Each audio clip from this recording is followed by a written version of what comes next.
If you want to be successful in life, if you want to get to that place that you aspire to get to, one of the things that you need to do is to dream big. Don't be afraid to dream big. And if dreaming big is a challenge for you, find out why. Dreaming big is so important. It's a skill.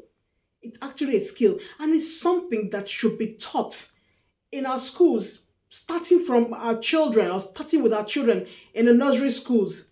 Everybody needs to learn how to dream big. Hello, everyone. Welcome to Living by Design with me, Ngozi Jason. If you want to be motivated, inspired, and encouraged, then this is the place for you to be. So, today we're talking about dreaming big. Like I said earlier, or like I always say, dreaming big costs you nothing. Nobody is going to charge you for dreaming big. God is not going to charge you. The government is not going to charge you. And you are not even going to charge yourself. It costs you nothing except a little bit of time every day to dream big.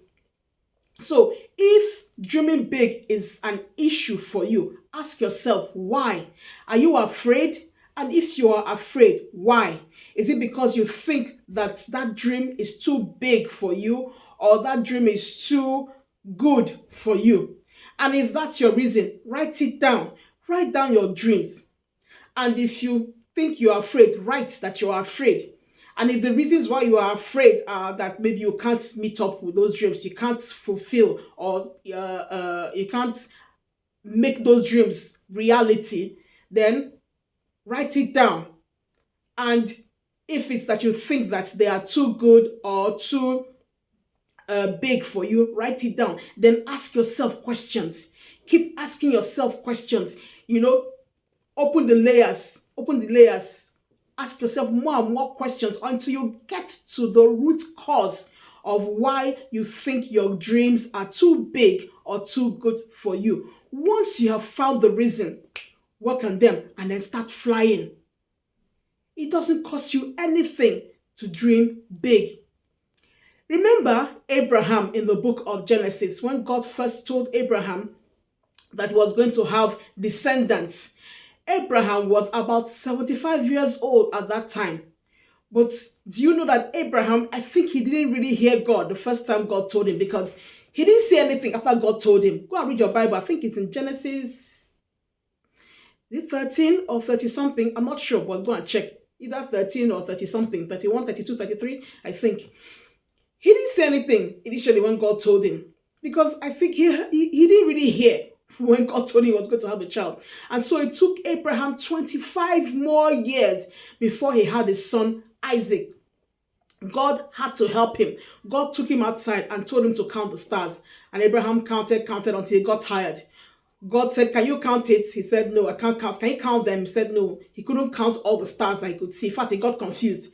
God told him, "Count the sand on the ground," because Abraham was living in the desert, so there was so much sand everywhere. Of course, Abraham couldn't count all the grains of sand that he could see. And God told him that his descendants were going to be as numerous as the stars in the sky and the sand on the ground. And that's when Abraham caught it.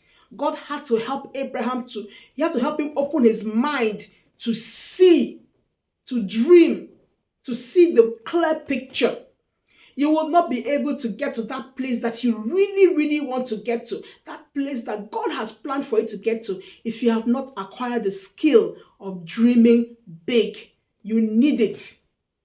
You need to dream big. And one of the ways that you can learn to dream big is by journaling. You need to write down, I said it earlier, write down what you want. And if you're afraid, write down that you're afraid.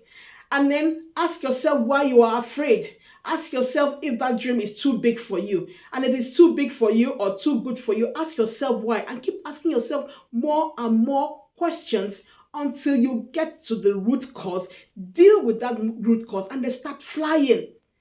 Start flying. It's so important that you learn to dream big. Let yourself go. And let me give you one tip. Let's say you're earning $5,000 and you're thinking that maybe you should start earning $50,000. You're earning $5,000 a month and you're thinking, wouldn't it be nice for me to earn $50,000 every month? But if that $50,000 shakes you up a bit, bring it down a bit. So let's say you can decide to think of earning $8,000 a month or $10,000 a month. If you feel more comfortable there, then start there. Once you have earned the 8,000 or the 10,000, then take it up higher a bit, maybe 20 or 30. Then once you have got that, take it higher. Maybe from that 30, you can jump to 100,000 because you have learned the skill of dreaming big. You have learned the skill of journaling. You have learned how to put your mind and your mouth and your writing to work at the same time to make things work for you. And I hope you've learned something. Write in the comments what resonated most with you, with what I've taught you today. Thank you for watching today, and I'll see you in my next video. Toodaloo.